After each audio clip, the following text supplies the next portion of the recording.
Okay, today we're going to do two operas. One, Le Nozze di Figaro, by Mozart, of course, and the other, Die Zauberflöte.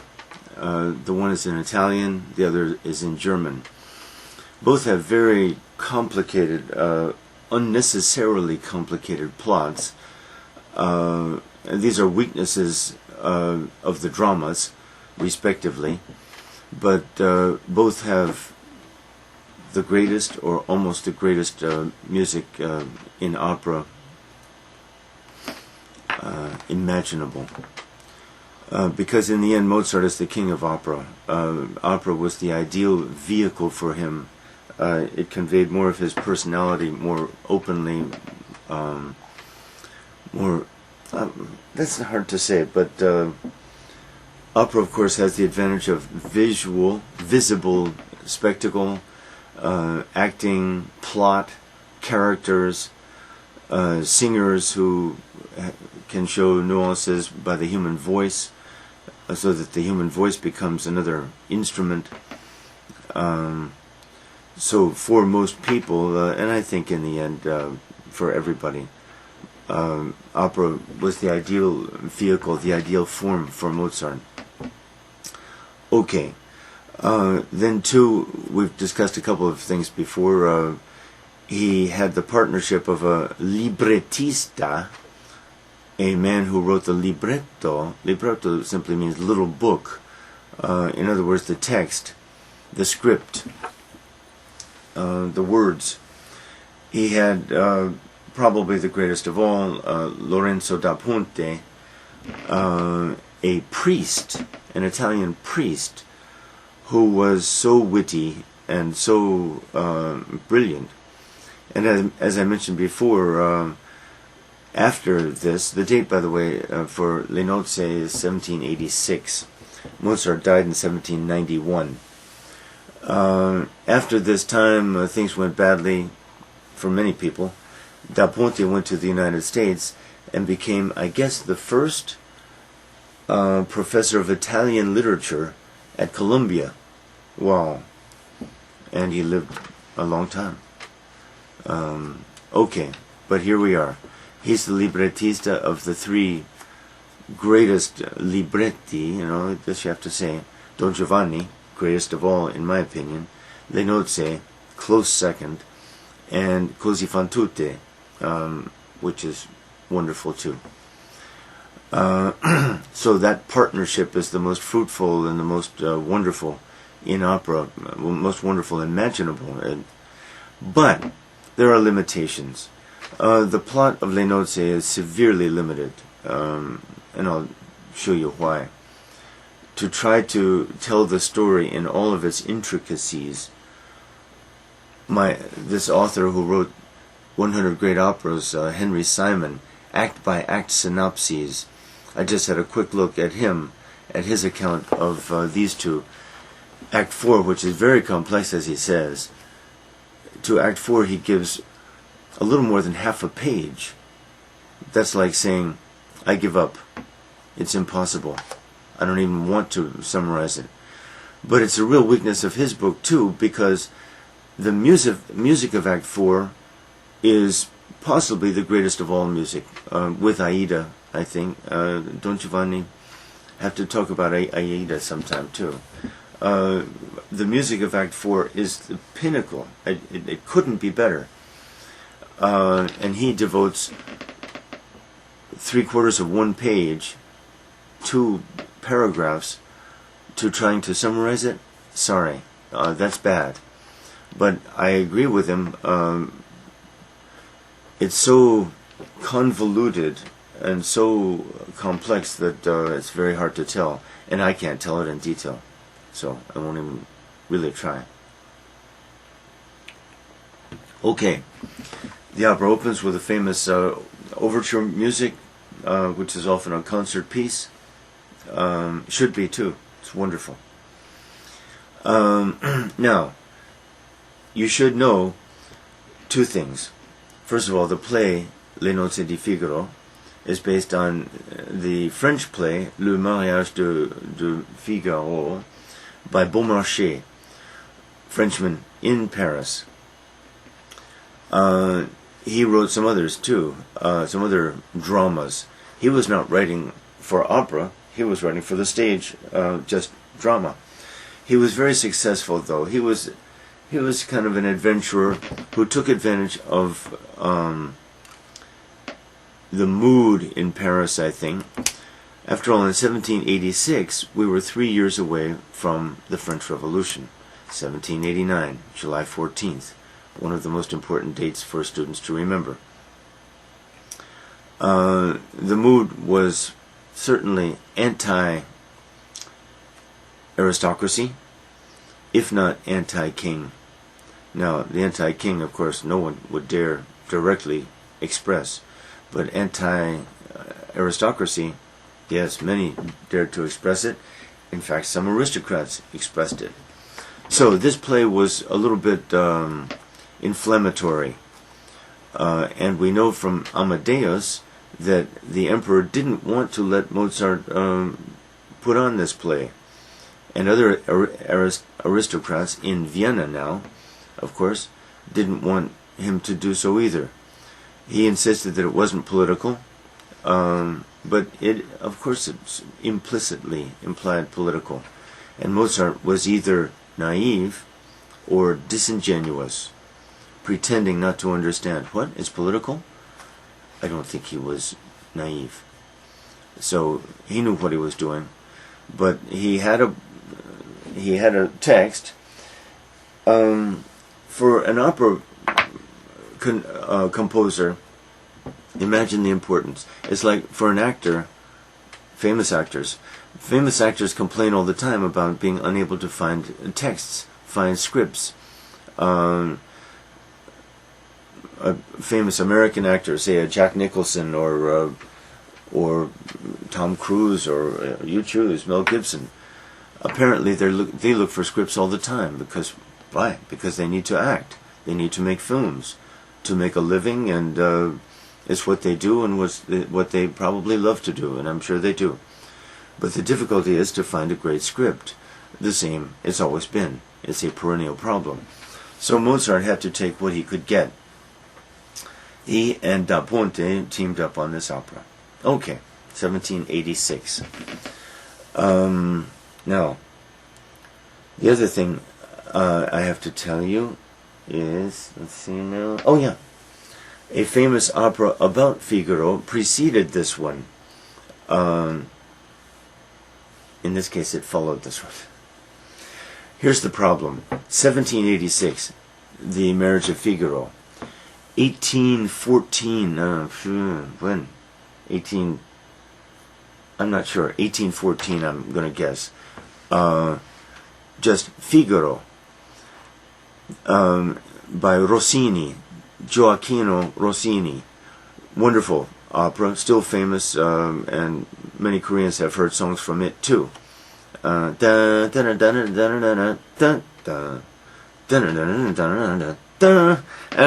that's Rossini. But the action of Rossini's opera precedes the action of Mozart's. This is a problem, of course, by two different composers. In the preceding action, we get to know these main characters. Figaro, Susanna, the future Count, Almaviva. No, we don't, excuse me, no, not Susanna. Forget Susanna. Figaro, the Count, the future Count, and the future Countess.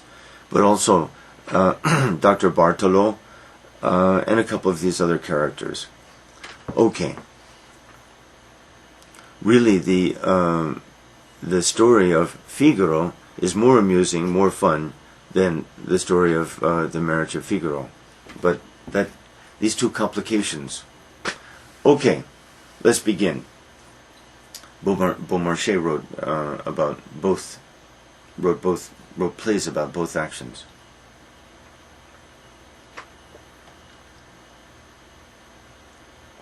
Excuse me. Here we go. The opening. Dun dun dun dun dun. No, let's see now. 5, 6, 7, 40. Blah blah blah blah. At the very beginning, the curtain goes up after the overture music right away, and there is Figaro measuring his bedroom. Susanna's there watching him, and they're a wonderful couple.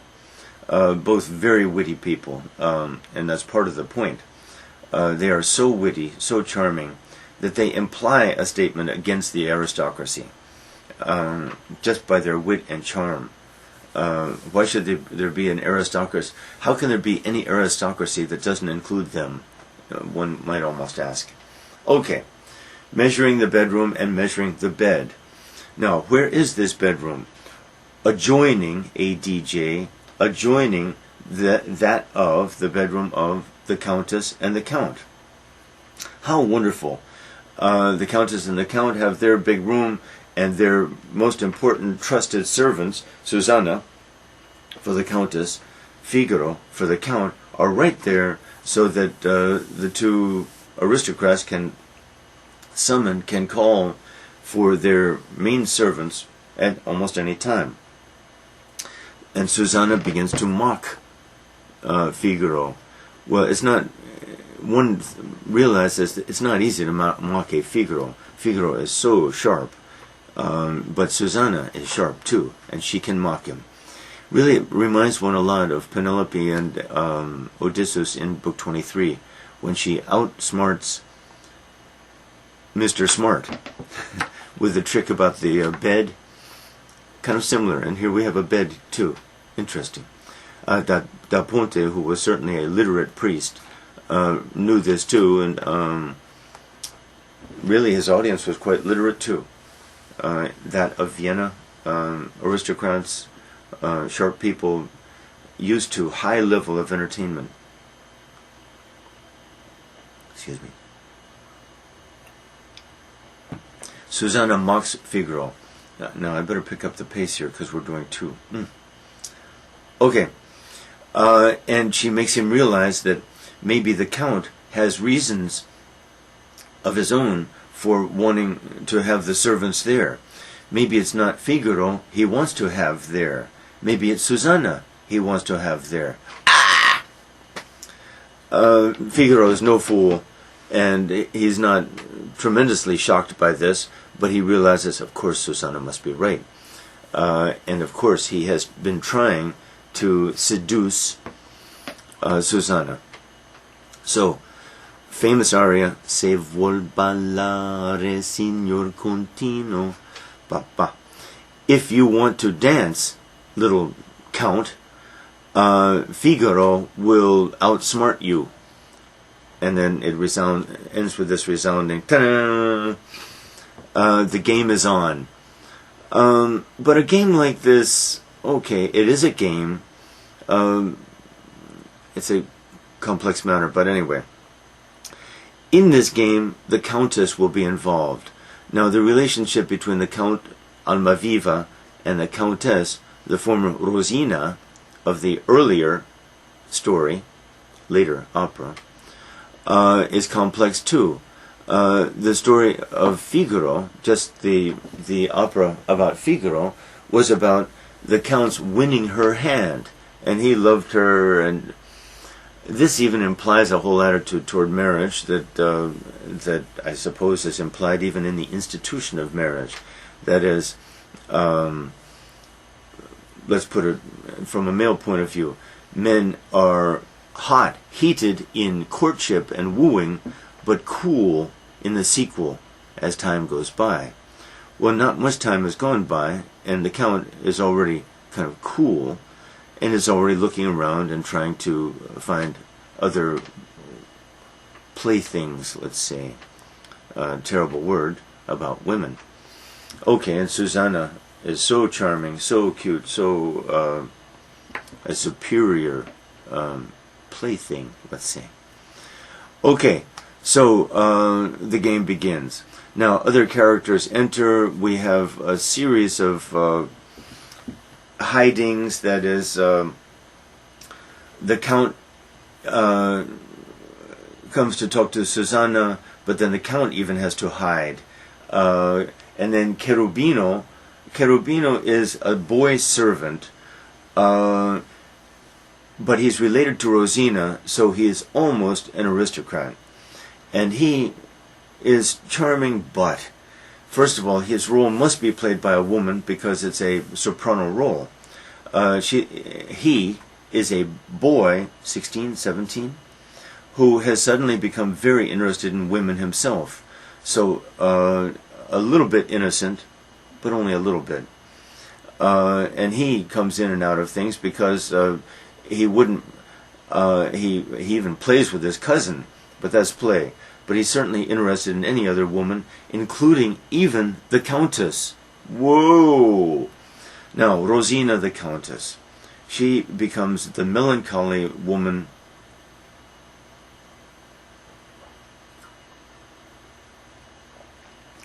She becomes the melancholy wife who realizes that her husband's affection has strayed. Would like to have it back. In the very sophisticated, very worldly atmosphere of Vienna, which very as sophisticated as Paris, much more than it's the capital. The capitals are worldly places. Capitals are where pleasures can be found, if one wants them, where money is, sophistication is, education is. All this is true of Seoul too, of course. That's Vienna. Very high level. So, in this melancholy view, let's put it this way. There was a sequel to The Marriage of Figaro a few years later. By that time, the Countess has already had an affair or two herself and has even produced an illegitimate child. Well, these things will happen when the games are played, especially in an age that didn't have contraception, condoms, things like that. Okay, so that's the atmosphere. Very sophisticated, but melancholy creeps in here. In a play like this and in an atmosphere like that, melancholy, yes, but it's not jump off the balcony melancholy. It's just melancholy that love ends. Things change. Mutability rules human beings. And love either evolves or it changes. But it certainly cannot remain what it was at the beginning.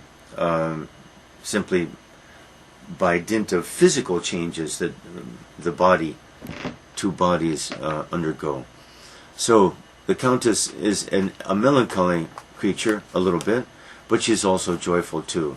And the friendship that she has, the friendship between the Countess Rosina, who we must call her, that is, she was not originally an aristocrat, notice this, and Susanna is wonderful, and that too implies a kind of undermining of the aristocratic view. That friendship is wonderful. She's always the boss. In the end, she's got to be the boss. But let's say she loves and I think respects Susanna for her intelligence, for her heart, her wit, all this. Okay. Fortunately, I've spoken so much that I can take some shortcuts because it's so complicated. Among the complications, we learn that Figaro is really the son of Dr. Bartolo, of all people. That's impossible. And Marcellina, who is an aging woman who has been trying to seduce Figaro herself, or force Figaro to marry her. What a revelation. She's actually his mother. What? This kind of thing. This is the sort of nonsense that Mozart and Da Ponte were burdened with, that Beaumarchais threw into his play. By the way, his play was originally, I guess it was in prose. Maybe it was in prose. I'm not sure of that. Prose or verse makes some difference. Okay, shortcuts. Don Basilio, who is a lawyer, very sharp, a lawyer who protects the interests of the Count. Okay, I'm going to tell you about 3 very famous songs and sing a little bit rather than tell about the plot, which is tiresome. By the way, compared with it, the plot of Don Giovanni is much superior, much superior. It too is complicated, but much superior. And that's one of the reasons why, for me, and I'll say it again, the greatest operas, there are two greatest operas, and others, a couple of others come close. The two greatest are Don Giovanni and Aida. Marriage of Figaro comes close. Der Rosenkavalier, 20th century, Vienna also, Strauss, and a great librettist, in some ways the greatest, Hofmannsthal. Those two are right in second place, along maybe with Traviata, maybe Rigoletto. I think maybe Parsifal. The music is so wonderful of Wagner. But if you're interested in my opinion, these are at the peaks. These are on the mountains. Don Giovanni. If I had to choose one, it would have to be two. Don Giovanni and Aida. Okay. The Countess in Melancholy sings when she realizes that the Count has been chasing after Susanna. She learns about this from Susanna, and the delicacy, the tact of these two people is wonderful. And she sings, Porgi amor, porgi amor. I don't know too many of the words. Love, give me some remedy, because I love my husband, I love that man, but I'm sad because his affections are wandering. I can't do that one even. Voice not too good early in the morning, I guess. I can't do it. Okay, then Cherubino's. Figaro sings about Cherubino. Non più entrare farfallone amoroso. Koreans know this one, I think. Dun dun dun dun dun dun dun dun dun dun dun dun dun dun. Delle belle turban di riposo, Narcisetta modino, delle belle turban di riposo, Narcisetta adoncino d'amor. Okay. And the most famous, but the words are the silliest, goes to Cherubino. Voi che sapete, dun dun dun dun dun dun dun dun dun. Not doing a good job of this. Maybe we'll do it some other time when I have voice, and I'll try to recover some of the words. But there are many, many very excellent songs, and there are two great marches. Three that I know of in opera. One goes to Aida because the scale of the drama is so vast and wonderful. But the other two are respectively in Le Nozze and Don Giovanni, Mozart. Those little marches are immortal. They come. The one in this opera comes in the fourth act. I better get to the point before we run out of time here. In Act 4, a big celebration, fireworks, everything. And the Count hopes to meet Susanna in the garden, in trees there, in hiding, and at least set up a rendezvous for lovemaking. And the Countess and Susanna have set this up. So they're going to trap the Count and embarrass him a little bit, and hope that this corrects his ways. Figaro is part of this plot too. But the plot has a couple of things that Figaro even doesn't know, and Figaro is tricked briefly. The music of 4, especially late 4, that one section is the greatest of all opera music. That one section, the last 20 minutes, is the greatest of all music. But as a whole, I'll still take Don Giovanni and Aida. But those last 20 minutes, including the march, and including the final scene, Nothing can come close to that for just one section. Now this is the part that my author here, Mr. Simon, devoted half a page to. It's impossible to summarize he would need 4 pages to summarize the intricacies, and I agree with him. I can't do it. I would have to prepare for 2 hours just to tell you about that final act. And I don't have the 2 hours, unfortunately.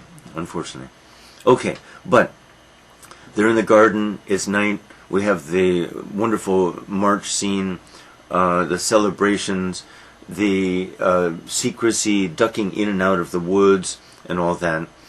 And finally, in the finale, here we go, the Countess is dressed up like Susanna, and she's there in the woods. So the Count is making love to her, meaning love me, I love you, and all that kind of stuff.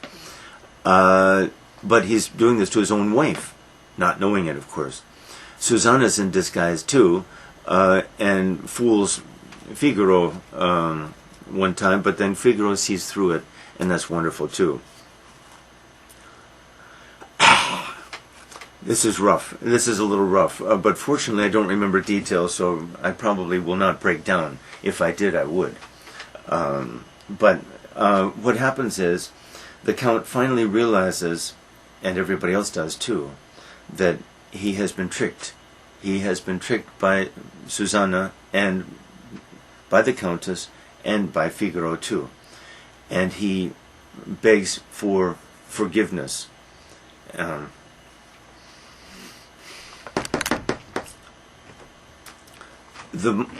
I think the moment would be moving itself,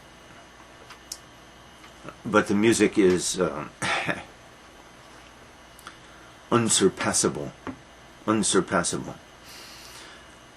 But unfortunately, I've got some things to say about this, which will save me too. And she says, "Adesso perdono. Yeah, now I forgive." She forgives him. Now, in the movie Amadeus, this is arguably the high point, coinciding the opera and this. It's one of them anyway.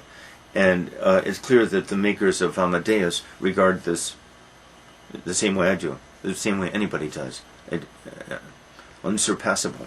But we get then the slow finale. The very moving forgiveness scene, which, as the movie says, implies universal forgiveness. It's so powerful. It's so powerful that it implies universal forgiveness. I agree. They're right. The makers of Amadeus are right about this. And it's so great in that movie, too, because it's Salieri, the kind of satanic Salieri, who perceives this. And in a sense, he's saved by it too. Okay, but then we get a slow, and then we get Coriam. The tempo increases dramatically, and everybody on the stage, this is not moving, but the ideas are moving, I think, because Coriam tutti, and then this final, the words are very few. Coriam tutti. I've used this in my work, and I've analyzed it in my work, and I'm going to analyze it again, maybe in the work I'm now doing, because this is absolute greatness. But there's a problem here. Coriam tutti means let's all run, basically to the pleasures of life. Now, among the pleasures of life implied in an opera like this is the pursuit of women by men. And so there's a kind of reversal here. We get the moment of forgiveness, mercy, which is a very serious moment. This implies mercy. Okay, divine mercy even, I agree. But then it's almost reversed in a hedonistic reversal which says, run after the pleasures of life, typical of Viennese, because this is Vienna. This is kind of the essence of Vienna. Vienna, big city, very sophisticated. Quick, while there's time, dum licet, carpe diem, snatch the hour, while time permits, pursue pleasure. Life is brief, pleasures fade, the body fades, we die. We're mortal. Mutability. These big themes, Roman themes, especially Roman themes. But in a Christian atmosphere, now that kind of captures the paradox that Vienna was, and that other places too. But Vienna, in the end, I think, is a more religious place than Paris. That is, churches everywhere, profound Catholicism everywhere. Churches everywhere in Paris too, but no, I'm sorry. It's impossible to associate, I think, religion with Paris. It's not impossible to associate religion with Vienna. So, this opera, the ending, captures, in a sense, the essence of Vienna. Did Mozart know this? No. I don't believe it. That's going too far. Did Da Ponte know this? Maybe. But if you understand me, we get the profound forgiveness, God's forgiveness. We are forgiven, maybe. Universal mercy. But then reversed, but we are human, and we will pursue pleasures, and that's not going to change. We get then a kind of paradox. And the music and the action of the ending of the opera present that paradox. Again, I can't quite believe that Mozart understood all that at the time. I can almost believe that Da Ponte did, but didn't articulate it really. He didn't know he was speaking for a civilization. He was encapsulating a whole civilization when he did that, but he did, I think. It's an idea I just had now.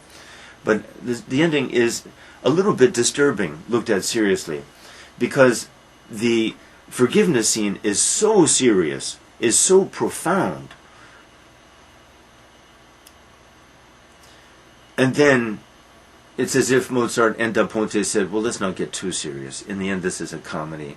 But what that means is the seriousness of the moment is not entirely reversed. It's juxtaposed with hedonism. If this is true, there's hope for us all, of course. And it's an amazing statement. A great statement. Does it make sense? No. I don't think so. That kind of mercy, and then let's just turn around and be our silly selves, because that's what we are. Is that going to change? No. Are we going to be less silly? No. Can we be less silly? Seldom. A few superior saintly souls, yes, but on the whole, silly. Okay. Second opera, Die Zauberflöte. Here, Mozart's librettista was a friend of his, Schikaneder, who was kind of an adventurer who ran a popular theater, not the aristocratic theater for which Mozart usually wrote his operas, but the Schikaneder promised him a lot of money. Now, the opera was produced in the first production was in the final year of Mozart's life. See the wonderful movie, the immortal movie Amadeus. Memorize it. If you haven't memorized it, memorize that movie. That's good advice for any person who wants to absorb Western civilization a little bit. See that movie and memorize it. It's the easiest way to capture a lot. Okay, the plot is absurd. One has to forgive it. The music, wonderful. So Zauberflöte belongs in that second category. Notice that it's in German. Mozart wrote one excellent and one very good opera in German. The other was the first great one, excellent one he wrote, a pretty good one, Die Entführung aus dem Serail, the abduction from the Seraglio, from the harem. That was years earlier, though. Now he's at the end. And see, Amadeus, he was writing at the same time his own Requiem Mass at the same time. That can't praise that movie too much, in my opinion, but I think many people feel that way who have seen it. The music alone, immortal. Okay, here we go. Tamino. Tamino is a prince, but he's kind of lost in the woods. This Zauberflöte, the magic flute, is somewhat allegorical, but it's a confusion, and I've never gotten to the bottom of it, and I don't want to. The characters are mostly absurd. The plot is absurd. Nothing very memorable is happening here except the music. The overture, wonderful again. How that genius just poured out great music. I mean, it's a cliche, I guess. How he did this in 35 years, just poured out so much. It's a miracle. Okay, miracle is a word that one has to use a little cautiously, and I'd like to comment on that sometime, and comment on prayer, as I've said I would like to do, and some other values, and I'd like to give my view of what the place of these is then, if organized, articulate religions are undermined by absurdity. Then what is the value of prayer? One has to ask. Does it have any value at all, or is it simply caressing oneself? Okay, to our opera. Tamino is a prince. He is lost in the woods. A dragon attacks him. He is unconscious. Along come three beautiful ladies who kill the dragon. Not serious, all play. The mood of the whole film, of the whole opera, is play, and that's how Mozart is at his best. Mozart with a libretto, that would be interesting. Mozart with a Verdi libretto.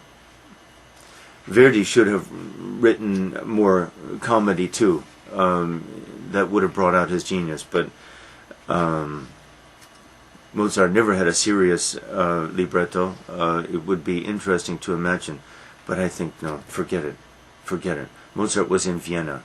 There was no place for a serious libretti in Vienna, and Mozart was in the perfect place for him.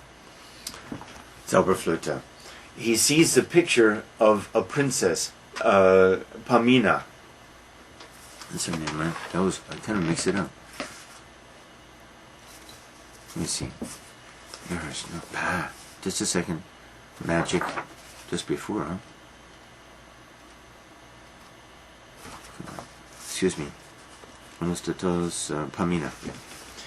And he falls in love with her right away. But in order to win her, he must go through certain tests and ordeals. By the way, it's well known that Mozart was, at least for a while, a Mason, a Freemason. So was Goethe. It was very tempting to be a Freemason at that time. I have mentioned before that the 18th century was the low point of Christendom in the Western world. Lower even, I think, than the 20th century. Yep. Why? It was the age of reason and a lot of nonsense. The 20th century, of course, has its absolute nonsense. And so when the air clears, maybe there will be a similarity there. A time of religious low. Hard to find good things happening in 20th century religion, I think, anywhere. As far as that goes, then, that makes it a parallel for the 18th century. Now, I'm using all these historical terms, and I mock history and our supposed knowledge of history, so I'm using these generalizations, but as far as I can see, and that's okay. Okay, then we meet another main character, Papageno. Papageno is a bird catcher. He catches birds. He's uneducated, of course, and he wants to catch a Papagena, female version of himself, marry and have lots of children. He represents common humanity. Tamino is the prince, Pamina is the princess. Now Pamina's mother is ironically kind of the villainess of this thing. She's the queen of the night. And she kind of is evil. What? It's all nonsense. It's really nonsense. And she sings a famous song, which I won't try to imitate, but it's all very silly. Anyway, the other main character is Sarastro. Sarastro. Sarastro, it runs a temple, the temple of wisdom, the temple of truth, deep in the woods. And the Queen of the Night hates him. Implied here is the Queen of the Night is maybe even the Catholic Church, and Sarastro is the Freemason with his Temple of Wisdom, which Mozart seems to take seriously. And in order to be a Freemason, one must go through an initiation and stages, much like the mystery religions of old. And in the end, one gets initiated and learns gradually from Sarastro about wisdom. So he is surrounded by these devoted followers. One of his servants, though, is Monostatos. Strange, allegorical maybe, but who cares? And he's a black man, but it turns out that he wants to seduce, maybe even rape, Pamina. And Pamina is kind of captured by him, and then Sarastro releases her, but then Tamino arrives, but he can't see her right away. He must fast, go without food, take a vow of silence for 3 days something, and comically, Papageno, who has become his kind of servant and friend, and their relationship is kind of nice, but it's all silly, must take the same vow of fasting and silence, but his reward will be Papagena, and he sees her, and she's beautiful and wonderful, and kind of looks like him, kind of like a bird catcher too. But he is incapable of fasting. He is incapable of silence. He's the common man.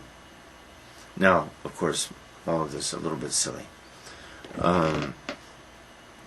In the end, Tamino passes the test, is united with Pamina, and mercifully, Papageno and Papagena are also united, and the music celebrates all of this. All of this implies, again, universal forgiveness, which I don't know much about the Freemasons, but I suspect that that's what they believe, and I respect that myself now. I've come to respect that, because to imagine hell and heaven in my own mind has become simply too absurd. Sorry.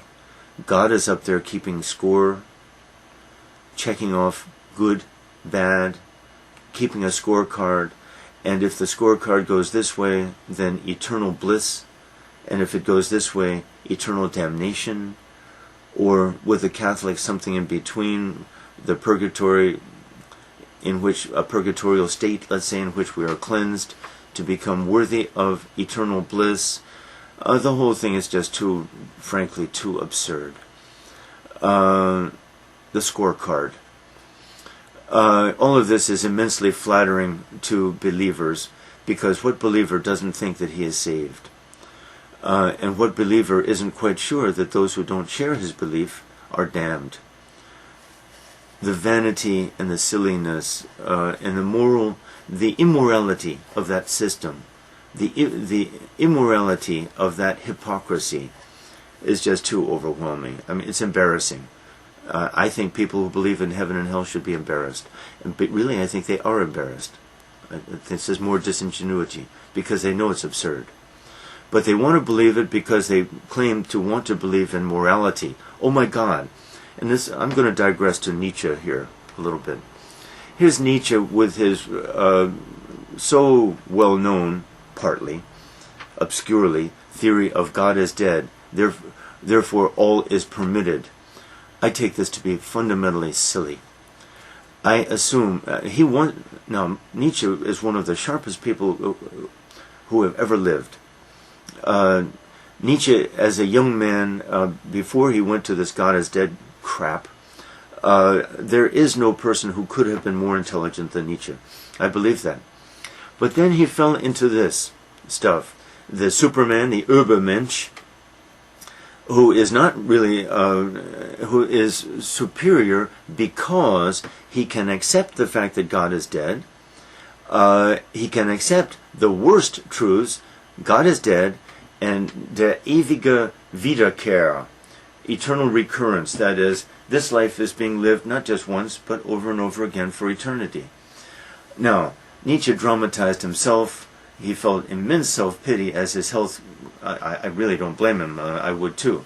As his health declined, as he wrote furiously, he must have written every day, just at a furious pace. He probably sensed that he was going insane, but to imagine that he went insane because God is dead is absurd. He would laugh. The younger Nietzsche would laugh, would be very amused at such a thought. I think the younger Nietzsche would say the following, and he's one of my heroes, the younger Nietzsche of Menschliches, Allzu Menschliches, which is an important book for me. Human, all too human. The younger man would say, of course there is no God. Not like the popular imagination imagines such a God to be anyway. And Nietzsche's father, who died when he was 3, was a Lutheran pastor, but this had little effect on him. But all this began with the following assumption: if God is dead, then we will go crazy. We will start killing each other and just doing whatever we feel like doing in despair, and we'll have these immense wars, and we'll have these immense cataclysms, all this because God is dead. Nonsense. I agree with Hume.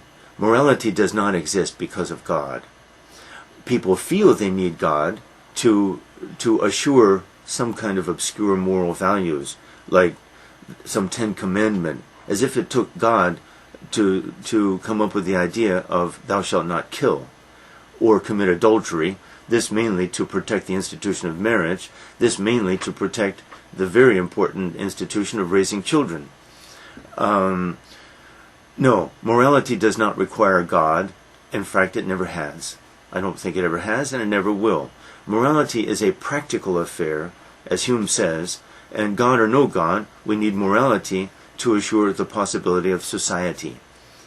No morality, no society. Then we really have chaos, and then we will really kill each other. But we're incapable of that. Let's move back to the beginning. We are practical people, mostly. Man is a practical animal, as he has to be. Morality is a result of that practicality. Religion is an attempt to put a divine sanction on those values, but really religion has done many other things, human sacrifice and other nonsensical things like the scene. There's no reason to rehearse the absurd things we do because we're human, and the absurd things that we claim to believe.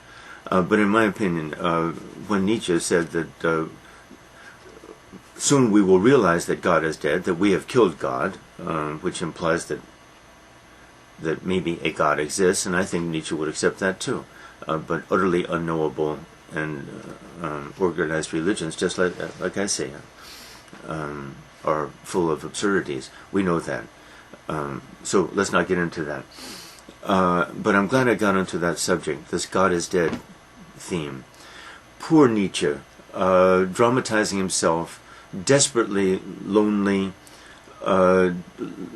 desperate for fame, desperate to achieve greatness, wanting to be remembered, wanting love and respect, and I think what happened was his mind was so active, so powerful, so penetrating.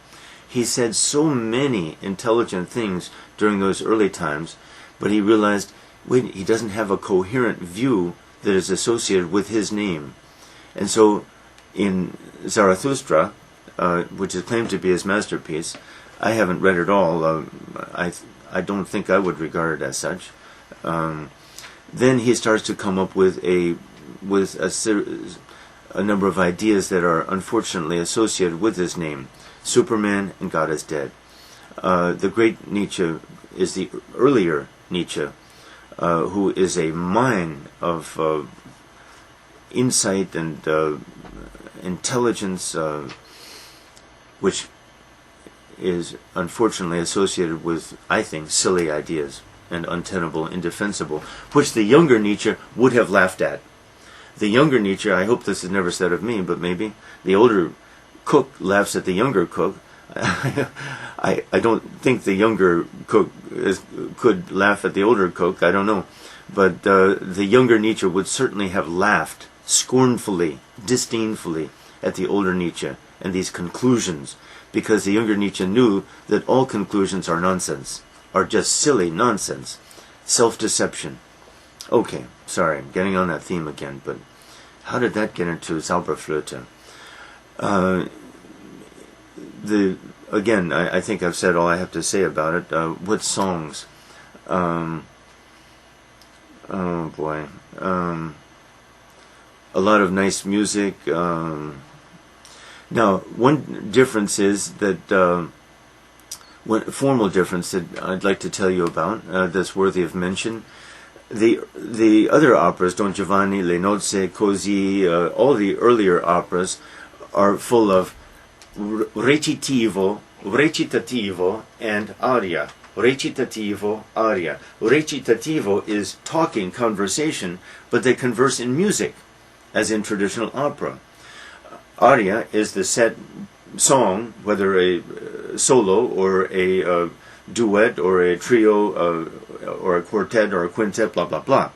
Now, in Zauberflöte, we have talking, not recitativo, talking and then singing, talking and then singing. One must admit that one prefers the recitativo. Any lover of opera, although recitativo can be silly and boring, it's better than talking. In the world of opera, it's better than talking. It's a formal device, and everybody realizes that okay, let's call it a necessary evil, even recitativo. But to do without it, to eliminate it, is to take a big step, and no one wants that. It would be a little bit like eliminating the choruses from Greek dramas, and the choruses became smaller and smaller, and less relevant to Greek drama. Similarly, recitativo becomes less and less frequent, and opera suffers from it, I think. Wagner's solution was kind of to make everything recitativo, that is, non-stop music, but no stop aria time, stop duet time, stop quartet time. No stop, non-stop. And in a sense, he creates non-stop recitativo. Okay, that's one solution, and he did it pretty well. But this is a problem with Zauberflöte. No recitativo. Charming characters, charming music, stupid plot, utterly forgettable plot. Once again, Don Giovanni is the superior Mozart opera, I would say. And maybe tomorrow we'll do Aida. We've done Don Giovanni in the past. Now we've done these two other great Mozart operas.